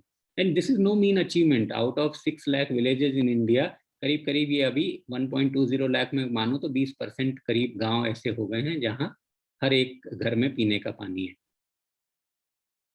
ये उसका हम लोगों ने ग्राफिकल रिप्रेजेंटेशन एक दिखाया कि किस तरह से प्रोग्रेस हुई है। जो मैं बात कह रहा था वो इससे आप देख सकते हैं कि 17% से कैसे हम लोग 26 महीने में 43% पर पहुंचे हैं। ये स्लाइड इंपॉर्टेंट है। जो मैंने बोला था कि no one should be left out, और कैसे हम प्रायोरिटी एरियाज में ध्यान दे रहे हैं। आप अगर ये देखेंगे कि एस्पिरेशनल डिस्ट्रिक्ट्स में, यानी जो 117 पिछड़े जिले हैं, वहाँ किस तरह से हुआ था, तो 15 अगस्त 2019 को सिर्फ 31 लाख घरों में वहाँ पीने का पानी था, जो अब 1 करोड़ 23 लाख हो गया है। इसी तरह से जो जेई और एईएस अफेक्टेड जापानीज इंसेफेलाइटिस थे, तो सिर्फ 8 लाख घरों में उन 62 जिलों में पानी पहुंचता था, जो आप देखेंगे कि आज बढ़ करके करीब करीब 13 गुना इसमें बढ़ोतरी हुई है, 38% घरों के आसपास पहुंच गया है। तो ये सारी चीजें इसलिए हो रही हैं कि अल्टीमेटली पब्लिक पॉलिसी, कोई भी पब्लिक पॉलिसी सक्सीड होने के लिए एक तो यह है कि आपकी पॉलिसी फॉर्म अच्छी होनी चाहिए। उसमें दो बहुत इंपॉर्टेंट चीजें हैं। इनफैक्ट जब मैं स्वच्छ भारत मिशन का डायरेक्टर था, तो तब हम लोगों ने इस पर काफी रिसर्च की थी कि क्या चीजें ऐसी हैं जो किसी पब्लिक पॉलिसी को सक्सेसफुल बनाती हैं। तो हम लोगों ने पाया कि 4 चीजें होनी चाहिए। पहली, पॉलिटिकल विल। बिना पॉलिटिकल विल के कोई भी पब्लिक पॉलिसी कामयाब नहीं हो सकती। चाहे उसमें प्राइम मिनिस्टर का इसमें रहा हो, स्वच्छ भारत में उनका, ही वाज द, इनफैक्ट हम लोग उनको बोलते थे कि कम्युनिकेटर इन चीफ हैं वो। तो उन्होंने फ्रंट से इसको लीड किया, जैसे वो अभी जल जीवन मिशन को कर रहे हैं। तो पॉलिटिकल लीडरशिप बहुत जरूरी। अगर गांव है तो वहाँ का अगर सरपंच इस पे नहीं जुटेगा जी जान से, डिस्ट्रिक्ट है वहाँ का डिस्ट्रिक्ट कलेक्टर नहीं जुटेगा, चीफ मिनिस्टर नहीं जुटेगा स्टेट का, तब तक ये नहीं हो सकता। दूसरी अहम चीज है कि पब्लिक फाइनेंसिंग, पैसा कहाँ से आएगा और पैसे की व्यवस्था है या नहीं। तो ये दोनों चीजें इसमें इंश्योर की गई हैं। मैंने आपको बताया कि 3.6 लाख करोड़ रुपीस का पूरा इन्वेस्टमेंट है 5 साल का, प्लस इसमें 15 फाइनेंस कमीशन का 1.42 लाख करोड़ रुपीस भी है। तो मोटा मोटी अगर इसको जोड़िएगा तो करीब 5 लाख करोड़ से ऊपर की धनराशि इसमें है। और तीसरी चीज जो होती है कि वो ये होती है कि आप इसमें पार्टनर्स अपने कैसे ले रहे हैं। जितने लोग इस फील्ड में काम करते हैं, एनजीओज हैं या जो जो भी लोग हैं, और सबसे इम्पोर्टेंट रोल कई लोगों में कई बार हो जाता है मीडिया का, कि मीडिया कैसे आपको सपोर्ट करा। दोनों तरह से मीडिया आपका स्कीम को क्रिटिसाइज भी करे, पॉजिटिव क्रिटिसिज्म भी हो, प्लस मीडिया लोगों को अवेयर करने का काम भी करता है कि भाई ये फला चीज हो रही है, क्योंकि सारी स्कीम गांव वालों पे ही आधारित है, आम जनता पे ही आधारित है। तो मीडिया का रोल ये रहता है कि वो एजुकेट करे किस तरह से लोगों को स्कीम के बारे में। चौथा जो इंपॉर्टेंट फैक्टर होता है वो है पब्लिक पार्टिसिपेशन। बिना पब्लिक पार्टिसिपेशन के चीज बन तो जाएगी, लेकिन वो लॉन्ग लास्टिंग नहीं होगी। अगर आप सस्टेनेबल लॉन्ग टर्म चीज की बात कर रहे हैं कि अनटिल एंड अनलेस पब्लिक का उसमें एंगेजमेंट नहीं होगा, पब्लिक उससे जुड़ी हुई नहीं होगी, तो ये काम नहीं लंबे टर्म समय तक सही ढंग से चल सकता है। तो ये 4 ऐसे मंत्र थे जो हम लोगों ने स्वच्छ भारत मिशन के टाइम में सोचे थे, और वही चीजें हम अभी इसमें इस्तेमाल कर रहे हैं। अच्छा, एक और इम्पॉर्टेंट चीज ये है कि हेल्थ की बात आती है तो बच्चों और पानी का रिलेशनशिप, ये एक बड़ा गजब का डेटा है। पिछले साल प्राइम मिनिस्टर साहब ने कहा था कि क्यों नहीं हम एक ऐसा कैंपेन लॉन्च करते हैं कि हर स्कूल में, हर आंगनवाड़ी सेंटर्स होते हैं जहां पहली क्लास से कम उस वाले बच्चों को रखा जाता है, और हर ट्राइबल रेजिडेंशियल स्कूल्स में, आश्रमशालाओं में, ग्राम पंचायत भवनों में, हॉस्पिटल्स में, उन सब में पीने का पानी क्यों नहीं पहुंचाते। और पीने का पानी वहाँ, जैसे कोविड टाइम में तो हम लोगों को बहुत अच्छे से पिछले 2 साल में जनता ने सबक सीखा है कि कैसे सफाई, हाथों की सफाई, हाथों को बार बार साबुन से धोना कितना इंपॉर्टेंट है। लेकिन जब आपके घर में पानी ही नहीं रहेगा नल का, तो आप हाथ कैसे धोइएगा बिना पानी के। तो उसके लिए ये किया गया, पिछले 2 अक्टूबर को 2020 को ये लॉन्च किया गया कि भाई हम एक लिमिटेड टाइम में सारे स्कूल्स में, सारे आंगनवाड़ी सेंटर्स में, सारी जो ट्राइबल रेजिडेंशियल स्कूल्स हैं उनमें पानी पहुंचा दें। तो ये जो डेटा है कि 78% स्कूल्स में और 71% आंगनवाड़ी सेंटर्स में पहुंचा, ये सिर्फ पिछले 1 साल की तरक्की है। अगर आप इस डेटा जो 8.12 लाख स्कूल्स में लिखा है इसको देखेंगे कि उसमें कितने थे, तो बमुश्किल 2 या 3 लाख स्कूलों में उस समय तक पीने का पानी था। लेकिन अब ये बढ़ करके करीब 8 लाख स्कूलों में हो गया और 8 लाख आंगनवाड़ी सेंटर्स में हो गया। तो ये एक और एरिया था जहां हम चाहते थे कि स्कूलों में प्रायोरिटी पे इसको स्कूल और आंगनवाड़ी सेंटर्स में दिया जाए। ये जो मैं आपको डेटा बता रहा था, देखिए कि कितना इसमें प्रोग्रेस हुई है। कुछ हजार स्कूलों में जहां अवेलेबल था वहां से अब लाखों स्कूलों में ये हो गया। लेकिन अभी ये काम पूरा नहीं हुआ है। करीब 13 या 14 स्टेट्स ऐसे हैं जहां हर स्कूल और हर आंगनवाड़ी सेंटर में पानी पहुंच गया है, लेकिन इसको अभी बाकी बचे हुए स्टेट्स में जल्दी से करने की जरूरत है। तो ओवरऑल जो अचीवमेंट हैं वो इस उसमें दिए गए हैं। मैंने बताया था कि 6 लाख गांव हैं भारत में, तो अगर आप देखेंगे कि 6 लाख गांव में से 3.84 लाख गांव में उन्होंने अपनी पानी समिति बना दी है, तो ये this is not a mean achievement. और उन गाँव में भी जहाँ पानी समिति बन गई है, उन्होंने करीब करीब 2.95 लाख लोगों ने अपने विलेज एक्शन प्लान भी बना लिए हैं, और करीब 7.74 लाख वुमन वाटर क्वालिटी पानी की जो फील्ड टेस्ट किट्स हैं उनसे ट्रेनिंग के लिए उनको ट्रेन भी कर दिया गया। तो ये सारा जो अचीवमेंट है ये सिर्फ पिछले 26 महीने का है। तो अगर आप इसको देखेंगे तो वी अंडरस्टैंड कि आज अगर सिर्फ 8.4 करोड़ हाउस होल्ड्स में पानी दिया गया है, अभी भी करीब 10.5-11 करोड़ घर बचे हैं, तो काम कठिन है। लेकिन we all are committed with the coordination, जो हेल्प है स्टेट गवर्नमेंट, अल्टीमेटली पानी स्टेट सब्जेक्ट है, वो लोग इसमें सारे लोग काम कर रहे हैं, स्टेट डिस्ट्रिक्ट वगैरह। तो we all are very hopeful कि सारे लोग साथ मिलके हम लोग we will achieve the target. तो ये जल जीवन मिशन के बारे में एक छोटा प्रेजेंटेशन था मेरी तरफ से। मेरा ख्याल है मैंने टाइम ज़्यादा ले लिया है क्या? तो now I will be very happy to reply अगर कोई क्वेश्चंस हों और डिस्कस, कोई अगर कोई इशू डिस्कस करना चाहते हो तो। बहुत बहुत धन्यवाद युगल जी, आपने कुछ बहुत ही अच्छी बातें की। पहली तो मुझे आपने बात की ग्राम स्वराज्य, गांधी जी के ग्राम स्वराज्य की, विलेज रिपब्लिक। एंड मैं आपको बताना चाहूंगी कि हमारे जो को फाउंडर हैं आईएसपीपी के, वो भी काफी फर्मली बिलीव करते हैं इसमें, क्योंकि जिस तरह से पॉपुलेशन बढ़ रहा है, जिस तरह से चीजें बढ़ रही हैं, एक सरकार, केंद्र सरकार कितना कर पाएगा जब तक आप विलेज को आप इंडिपेंडेंट एंड सेल्फ रिलायंट नहीं बनाए। शायद उसी का सोचते हुए हमारे माननीय प्रधानमंत्री जी ने आत्मनिर्भरता की बात की, that every person, every village, every state and everybody should become आत्मनिर्भर। और दूसरा आपने की भागीदारी की, लोगों की भागीदारी। कोई भी पॉलिसी तब तक कामयाब नहीं हो पाएगी जब तक लोग उससे जुड़ेंगे नहीं। और ये दो चीजें जो हैं, जो आपने चर्चा की, वो आईएसपीपी इसमें बहुत ही फर्मली बिलीव करता है एज एन इंस्टीट्यूशन। और मैं अपने लोगों को बता देना चाहूंगी, दर्शकों को, कि हमारा जो कोर्स है इसमें हमने कुछ पॉलिसीज रखी हैं जिसमें आपको काफी विस्तृत जानकारी मिलेगी। हेल्थ हो गया, सैनिटेशन हो गया, वाटर हो गया, एजुकेशन हो गया।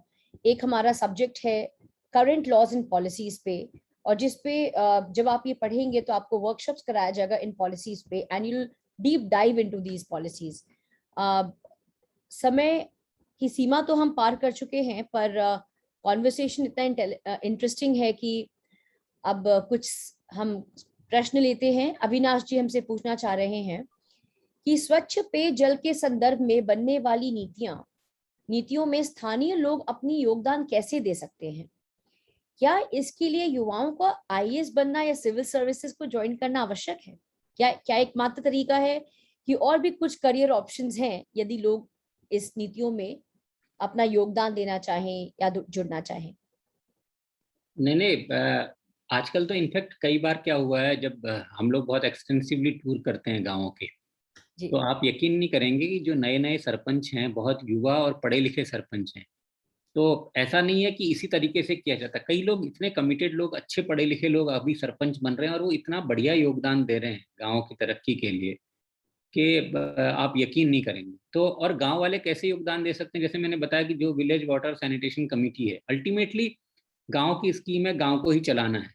तो जब तक सरपंच उसे लीड नहीं करेगा और वो समझेगा नहीं स्कीम को, तब तक ये नहीं हो सकता। तो उसके लिए जो मैंने 3 चीजें बेसिकली बताई थी इसमें, पहला तो ये है कि भाई जो 15th फाइनेंस कमीशन से पैसा आ रहा है वो पंचायत को ही सीधे जा रहा है, उसमें किसी बीच में ब्यूरोक्रेट या किसी और उसके पास थ्रू नहीं जा रहा है।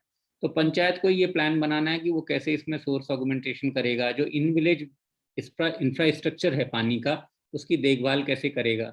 सबसे बड़ी बात है कि अगर मैं ये मानूं कि गांव में एक मैसन की जरूरत है, फिटर की जरूरत है, प्लम्बर की है, इलेक्ट्रिशियन की 4 या 5 लोगों की जरूरत है, तो आप पूरे देश के हिसाब से देखिए तो 6 लाख गांव के हिसाब से मुझे 30 लाख करीब ऐसे स्किल्ड लोग चाहिए। कितना बड़ा ये एम्प्लॉयमेंट जनरेशन है जब इतना करोड़ रुपए का इन्वेस्टमेंट होता है। तो गांव में 5 लोगों को आप रोजगार भी दे रहे हैं, गांव की 5 महिलाएं इंश्योर भी कर रही हैं कि आपके घरों में जो पानी आ रहा है वो ठीक आ रहा है। इस पे जल जीवन मिशन का एक ऐप है वाटर क्वालिटी का, जो गांव में हर एक को, मतलब ये आम जनता के लिए भी खुला है। तो वो 5 वुमन वॉलंटियर अगर पानी की क्वालिटी देखती हैं, उन्हें नहीं ठीक लगती है, तो वो सीधे उसमें अपलोड भी कर सकती। कई राज्यों ने ऐसे ग्रीवांस रिड्रेसल मैकेनिज्म बनाए हैं कि सीधे सीधे आपको 24 घंटे या 48 घंटे के अंदर वो। तो ये दोनों तरह का है, एक तो सर्वेलेंस हो गया लोकल कम्युनिटी के हाथ में, लोकल कम्युनिटी के हाथ में पैसा आपने दे दिया स्कीम बनाने के लिए, और पूरी स्कीम के रखरखाव की जिम्मेदारी उन्हें दी। तो इसके लिए आपको हमेशा आईएएस या वो बड़ा अधिकारी होना ही आवश्यक नहीं है। आप वहाँ गांव में रह के गांव के लोग भी इस तरफ बहुत कंस्ट्रक्टिव योगदान दे सकते हैं। बहुत बहुत धन्यवाद इस प्रश्न को उत्तर देने के लिए युगल जी।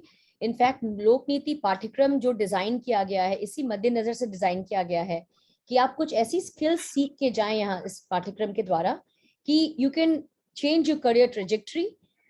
और आशा है कि यदि आप हमारे साथ जुड़ेंगे तो आपको बहुत सारी स्किल सीखने का मौका मिलेगा। एक दूसरा सवाल है कैलाश नाथन जी का। वह पूछ रहे हैं कि are there any projects to desaline sea water for drinking purposes? और वो एक टिप्पणी, जी जी, तो उन्होंने एक लंबी टिप्पणी की है। टिप्पणी को मैं को छोड़ते हुए बस मैं उनका मुख्य सवाल आपसे पूछूंगी। जी नहीं, कई सारी म्यूनिसिपैलिटीज और जो स्टेट गवर्नमेंट्स हैं वो कर रही हैं इसमें काम। चेन्नई में, तमिलनाडु में और बाकी जगह जो कोस्टल एरियाज हैं हमारे, वहाँ काम हो रहा है।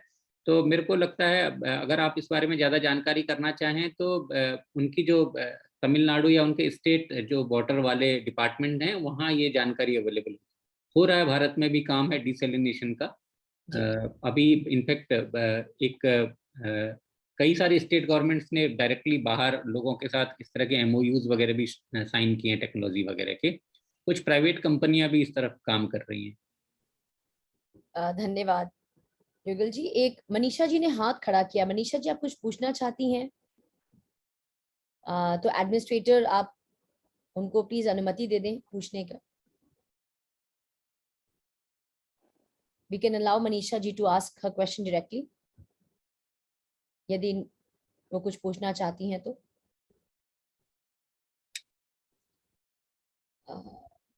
इन द मीन टाइम मैं अपने दर्शकों को बताना चाहूंगी कि लोक नीति पाठ्यक्रम का एडमिशन खुल चुका है और इसका 15 नवंबर इसका लास्ट डेट है अप्लाई करने का। यदि आप जानना चाहें तो आप हमारे वेबसाइट पे जा सकते हैं। मृत्युंजय जी ने लिख रखा है। मनीषा जी, हम आपको नहीं सुन पा रहे हैं। ऑर्गेनाइजर्स, आप प्लीज देख पाएंगे मनीषा जी की आवाज हम तक नहीं आ रही है। We can enable Manisha ji to ask question directly in the mic, या मनीषा जी आप लिख सकती हैं चैट बॉक्स में। यदि आप नहीं पूछ पा रही हैं तो लिख सकती हैं। युगल जी, ये जो पाठ्यक्रम बनाया गया है इसमें 6 कोर्सेज हैं।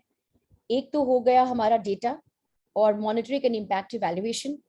तो ये कोर्स जो है इसमें से 6 में से 2 कोर्सेज वेरी डेटा हैवी, ताकि जो हमारे टियर 2 टियर 3 सिटीज के भी लोग हैं जिनको गणित से रुचि हो, वो कैसे डेटा द्वारा एविडेंस बेस्ड पॉलिसी मेकिंग सीख पाए, इसकी हम उनको स्किल्स देंगे। और हमारी बात चल रही है असर से। असर एक काफी प्रतिष्ठित ऑर्गेनाइजेशन है और वहाँ की फैकल्टी आएंगी ये कोर्स पढ़ाने के लिए।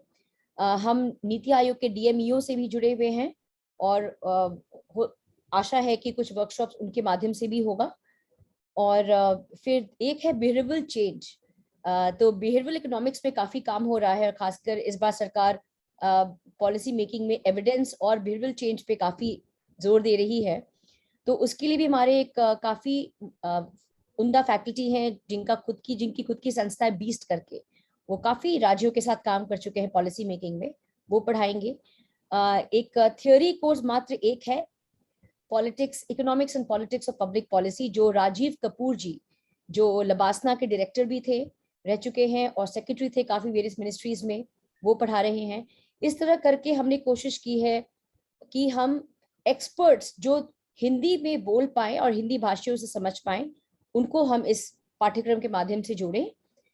मनीषा जी का सवाल आ चुका है। Manisha ji is doing PhD and working on multi-dimensional poverty. Her research area is Bihar. In case of Jal Jeevan Mission, I have seen that there are some loopholes in the village areas. तो मनीषा जी, आपका सवाल क्या होगा? आपने अच्छी टिप्पणी की है और जैसा कि युगल जी ने बोला कि वह चाहते हैं कि लोग पॉजिटिव क्रिटिसिज्म भी करें ताकि इससे पॉलिसी को और सुदृढ़ बनाया जा सके। तो यदि आपका सवाल है तो आप लिखे, नहीं तो आप ऑफलाइन भी आप चर्चा कर सकती हैं युगल जी के साथ और आप अपनी सुझाव दे सकती हैं।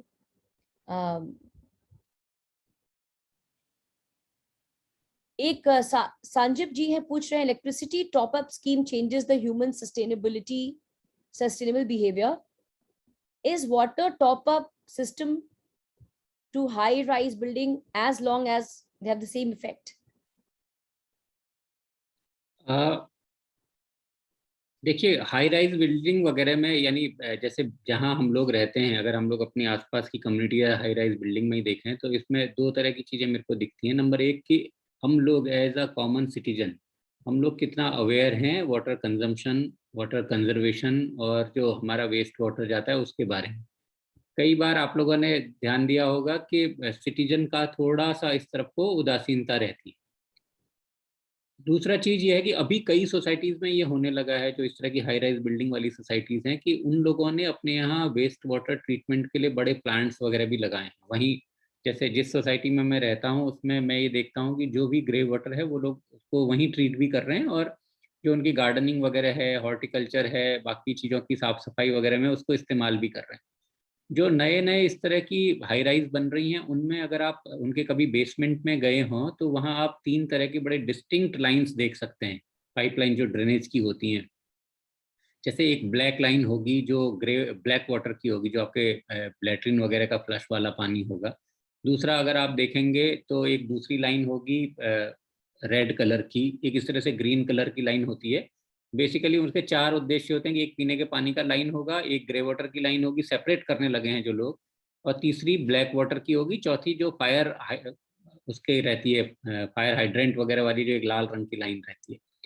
आप एक बात पे गौर करिएगा कि अगर इस तरह से अलग अलग है, मतलब ग्रे वाटर की लाइन अलग है, ब्लैक की अलग है, और पीने के पानी और उसकी अलग है, तो वो ठीक है। कहीं कहीं पर क्या होता है, अगर आप ये सोचिए कि कोई सोसाइटी या घर ऐसा है जिसका ब्लैक वाटर, मतलब जो ह्यूमन एक्सक्रीटा वाला पानी आपके फ्लश से निकल रहा है वही आपके किचन और बाथरूम वाले पानी से मिल जा रहा है, तो अल्टीमेटली जो ट्रीट करेगा उसको कितनी ज़्यादा मुश्किल होनी है। ग्रे वाटर का ट्रीटमेंट तो इजी सिंपल टेक्नोलॉजी से हो सकता है, लेकिन ब्लैक वाटर के ट्रीटमेंट के लिए तो आपको बहुत सोफिस्टिकेटेड टेक्नोलॉजी चाहिए। तो ये सब चीज़ें जब डिज़ाइन की जाती हैं इस तरह की हाई राइज, अब तो जो सरकार ने नए इसमें बनाए हैं, जो क्राइटेरियाज बनाए हैं, जो मानदंड बनाए हैं, उनमें ये एसेंशियल है कि ये सारी चीज़ें अलग अलग हों। तो ये सारी चीज़ें हो रही हैं, जितने नए हाई राइज बन रहे हैं उनमें तो मैं देख रहा हूँ। ना सिर्फ ये, बल्कि उन सब में मैंने ये भी देखा है कि रेन वाटर हार्वेस्टिंग वगैरह के भी बहुत अच्छे पुख्ता इंतजाम है। तो ये सी चीज़ें तो हो रही हैं, धीरे धीरे हो रही हैं। युगल जी, मनीषा जी का सवाल आ चुका है और ये थिंक ये लास्ट प्रश्न होगा आज हम जो लेंगे। वो बता रही हैं कि वो बिहार में काम कर रही हैं और देखती हैं कि कभी कभी नल की चोरी हो जाती है, पानी साफ नहीं आता, क्लीन नहीं आता। तो आई थिंक आपने आंसर तो दिया है कि कैसे विलेज इन्वॉल्व हो उसके मॉनिटरिंग में, आपने एक नहीं, सुझाव दिया। बिहार के बारे में मैं एक बात और बताना चाहूँगा। उन लोगों ने एक बहुत अच्छा ग्रीवांस रिड्रेसल सिस्टम इसका बनाया है, जो इन्होंने पानी साफ ना आने वाली बात और ये चीज़ें लिखी हैं रेगुलर ना आने वाली, तो काइंडली आप उसको ज़रूर यूज करें। मैं जब पिछले महीने गया था बिहार, तो उन्होंने मुझे पूरा दिखाया था कि किस तरह से उनका ग्रीवांस रिड्रेसल सिस्टम काम करता है। तो मेरा इनसे ये रिक्वेस्ट रहेगी मंजीषा जी से कि एक बार उसको जरूर से देखें, बिकॉज दे क्लेम कि ये बहुत इफेक्टिव है। बहुत बहुत धन्यवाद युगल जी। युगल जी, जाते जाते मैं आपका विचार जानना चाहूंगी कुछ चीजों पे, और I think that could be the last question from my side to you, क्योंकि आपका हमने बहुत समय ले लिया। जो लोक नीति पाठ्यक्रम आईएसपीपी शुरू कर रहा है हिंदी भाषियों के लिए, with intent to democratise public policy education and also लोगों को लोक नीति से जोड़ने के लिए, इस पे आपका क्या विचार है? आपको क्या लगता है कि ये पाठ्यक्रम किस प्रकार में देश की बढ़ोतरी करेगा और कैसे युवाओं को ये करियर ऑप्शन दे सकता है? आपके कुछ विचार इस पे? नहीं, पहले ये बात मेरा ख्याल है जानकारी में नहीं थी। बहुत पहले की अगर मैं बात करूं, कुछ एक दो दशक पहले की, इनफैक्ट दो तीन दशक पहले की, तो दुनिया में पब्लिक पॉलिसी को लेकर के ही कुछ गिने चुने से स्कूल थे। हार्वर्ड कैनेडी का स्कूल था, फिर उसके बाद ये सिंगापुर में Lee Kuan school Yew school आया, फिर उसके बाद साउथ कोरिया वगैरह में भी आए। तो ये public policy as a subject और एज अ कैरियर ऑप्शन अब बहुत इम्पोर्टेंट हो गया, बहुत इम्पोर्टेंट हो गया। इनफैक्ट गवर्नमेंट में भी और बाकी जगह भी अभी मैं ये देखता हूँ कि जितने एनालिसिस के काम हैं, एडवाइजर्स के काम हैं, या जिस तरह भी ये कंसल्टेंट्स वगैरह का वो रोल रहता है, वो अभी बहुत इंपॉर्टेंट हो गया है एडवाइजरी के लिए। तो एक तो ये है कि पब्लिक पॉलिसी अब इस तरह का काम नहीं है कि नहीं आपको जाकर के आगे सिर्फ आप एकेडमिक्स में ही जा सकते हैं, कैरियर ऑप्शंस बहुत हो गए इंडिया में। जिस तरह से जो इस तरह की कंपनियां हैं, मल्टीनेशनल कंपनियां हों या नेशनल कंपनीज हों, जो कंसल्टेंसी सर्विसेज देती हैं इस तरह के पब्लिक वाले चीज़ों पे, ये बहुत बढ़ गई। प्लस दूसरी चीज़ ये है कि मेरे को लगता है कि पब्लिक पॉलिसी लोगों का इंटरनेशनल ऑर्गेनाइजेशंस में भी बहुत अहम वो हो सकता है। और कई बार अगर आप पब्लिक पॉलिसी का अध्ययन कर रहे हैं, इसको जान रहे हैं, और खासकर जब अपनी ही भाषा में जान रहे हैं, अब तो ये है कि अगर आप सरकार भी ज्वाइन करना चाहते हैं या कोई और नौकरी भी ज्वाइन करना चाहते हैं, तो अब कोई नहीं मानता कि language should be a problem और अ बैरियर। आवश्यक नहीं है कि आप बस अंग्रेजी में ही सारी चीज़ें पढ़ें लिखें तभी आपको कुछ अच्छा वो मिलेगा, ऐसा नहीं है। जो कद्र होती है वो बेसिकली होती है आपके आइडियाज़ की, आपके इंटेलेक्ट की, विजडम की, और कितना हार्ड वर्क आप करते हैं। तो ये बहुत ही अच्छा इनिशिएटिव है। अभी भी हमारी तो बहुत कम आबादी ऐसी है जो अंग्रेजी पढ़ने लिखने में बहुत सहज महसूस करती है। बहुत भारत की इनफैक्ट मेजॉरिटी जो आबादी है वो तो अपनी ही भाषा में सोचती है, अपनी भाषा में लिखती है, अपनी भाषा में ही पढ़ती है। तो ये बहुत ही सराहनीय प्रयास है। बहुत बहुत धन्यवाद युगल जी। अ, मैं आपका बहुत बहुत धन्यवाद करना चाहूंगी ISPP के तरफ से। आपने अपना बहुमूल्य समय निकाला, हमारे श्रोताओं को जानकारी दी। और तो मैं अपने श्रोताओं को बहुत बहुत धन्यवाद करना चाहूंगी। हर एक शनिवार हम आते हैं, 5 बजे आपसे जुड़ते हैं।